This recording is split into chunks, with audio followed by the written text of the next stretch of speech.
thank you again. I have 12 minutes to discuss myocardial T1 mapping and where it stands currently in the state of imaging.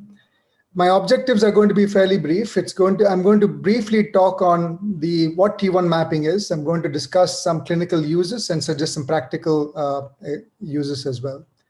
As we know, cardiac MRI is the gold standard in terms of quantification of ventricular volumes, the masses and function. And the interest here in cardiac failure and in other conditions is basically tissue characterization. And for that, we have multiple different things. We have T1 and T2 mapping. We can evaluate the ECV fraction to give us a sense of what the true volumes are within the myocardium as well. And of course, we can look at edema as well.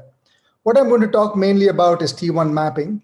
And in this particular slide, what I've tried to show you is that we have our functional imaging on the left-hand side, the cine function. I hope it's projecting properly.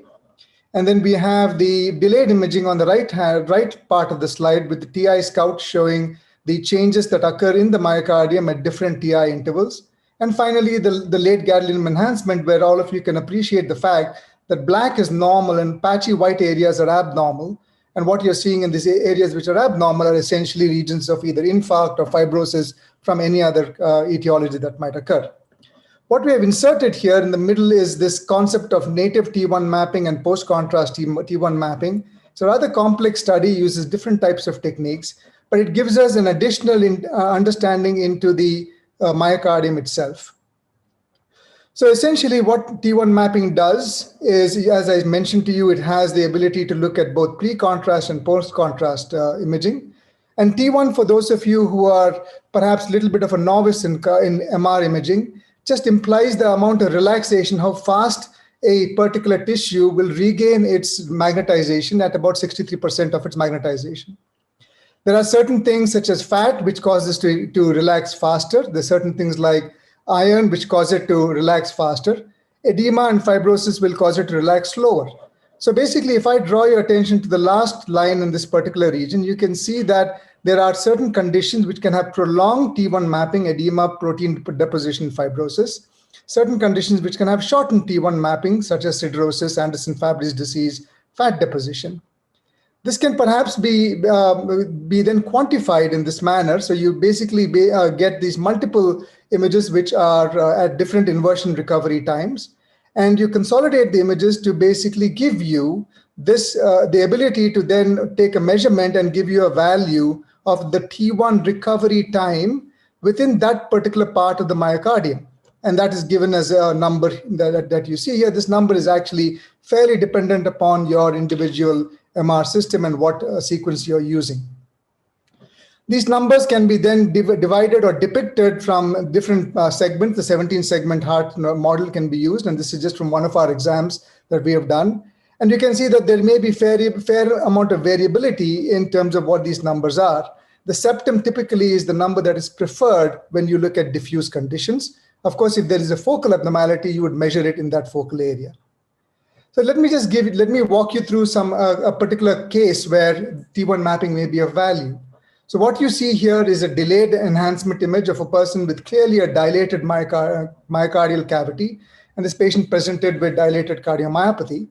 The LGE, or late gadolinium enhancement, which is currently the gold standard for us to look for fibrosis. Remember, white is dead myocardium or fibrosis. And essentially anything which is black is basically a myocardium which we would assume to be completely normal.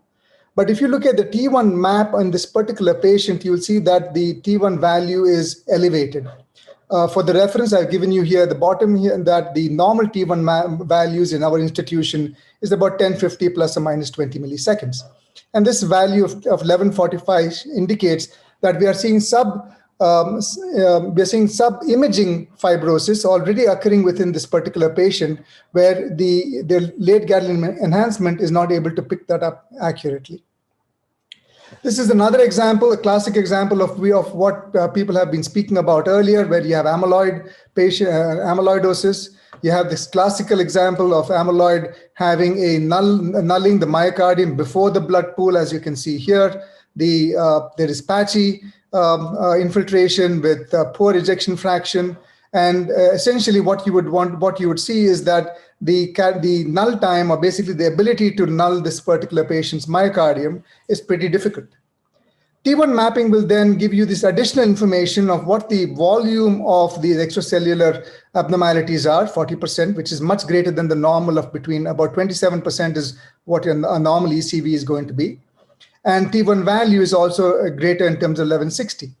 So this is all very nice, but your question probably will be that, Dr. Vishwamitra, I can already make out the fact that this person has got amyloid. So why am I bothering with something which is a little bit more complex, and why am I doing T1 mapping? So perhaps in this next slide taken from this paper by Dr. Bani Prasad indicates the use of T1 mapping in patients with amyloid. So what he basically shows here is that even prior to the fact that you get this florid abnormal late gadolinium enhancement, you can actually evaluate the presence of amyloid by simply evaluating the presence of extracellular volumes, abnormal ECVs, even before the late gadolinium enhancement is abnormal. Now that would certainly be importance for us. The other thing that they've looked at, particularly with ATTR patients, is that ECV, the variability in ECV can even have a survival or prognostic information. T1 and ECV may also be able to determine or differentiate the different types of AL versus ATTR amyloid, something that we are all very interested in. T1 being lower with TTR and ECV being higher with AL versus ATTR. So you can basically use T1 mapping to further substratify patients with amyloid. And you can also perhaps use T1 mapping to even evaluate and find amyloid much earlier than normal. This is another example of a patient with chronic myocardial infarction. All of you would appreciate the fact that in the upper row, I'm showing you different levels of late gadolinium enhancement. Remember, black is normal, white is abnormal. You can see the subendocardial to almost transmural areas of fibrosis that you can make out in this particular patient. If you do a T1 map on this particular patient, you see the expected increase in T1 times in the areas of infarct. But you also see something very interesting is that you see some focal areas of decreased T1 time as well. And decreased T1 time is something that you might see in patients with lipometaplasia. This is again from a poster which we presented in NASCI in 2015, where you can actually see this is macroscopic lipomatosis. We can actually see it nicely here, nulls out on the T2 inversion recovery, clearly shows that there is going to be a lower T1 time. And lipomatous metaplasia may have an independent risk factor as well. So you can make out that using T1 mapping in some of these patients, even for something as simple and classic as infarction, may be of importance. So there, as I just mentioned to you, the presence of intramyocardial fat may be something that is important. Can it be used for valve disease? And this is a paper which I've taken from an article from JMRI in 2018. And what they did was they evaluated the presence of T1 changes within the myocardium. And this is a color map.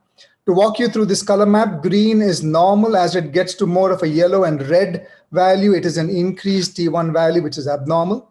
And they basically looked at multiple different patients with aortic stenosis, and they noted the fact that patients who had worsening or increased T1 values within the myocardium were actually prone to a poorer outcome. So this is a patient who's 65 years old compared to a 70-year-old patient, both with severe aortic stenosis, and the person with the worsened T1 values was actually had a poorer prognosis. This is a classic image trying to put some of these things together. And you can basically see that lower T1 values have some conditions such as Fabry's disease, iron lipomatosis, metaplasia, and higher T1 values are seen in other conditions. The importance for me to share this is that there is a fair amount of overlap that you can see occurring in these T1 values. This is just, and again, taken from an article showing you the spectrum of normal to abnormal T1 images. The ECV values also are shown in this particular image right here. So the major question again that I bring us back to is, what is the use of T1 mapping in routine clinical practice? Does it give us any additional or superior diagnostic information compared to standard MR imaging and compared to perhaps all the other things, all the other imaging techniques that you've already heard about, echo, strain imaging, and so on and so forth?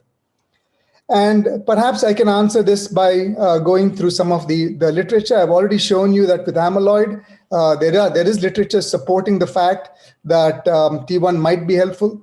In ischemic and stress-induced myocardial diseases, I've shown you the fact that T1 mapping might find those areas of lipometasis, metaplasia, which might be useful. This is an example of a patient taken again from the literature of myocarditis, where the native T1 mapping, this is again the T1, the images are shown here, late gadolinium enhancement here, ECV fraction is shown on the right part of the image.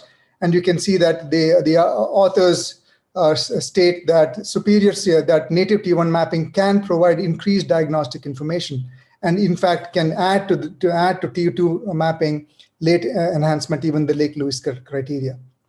So basically, to put this into perspective, the authors also suggest that if the diagnostic accuracy of using just late gadolinium enhancement is about 79%, by adding the ECV quantification, one can improve diagnostic accuracy to about 90% in myocarditis.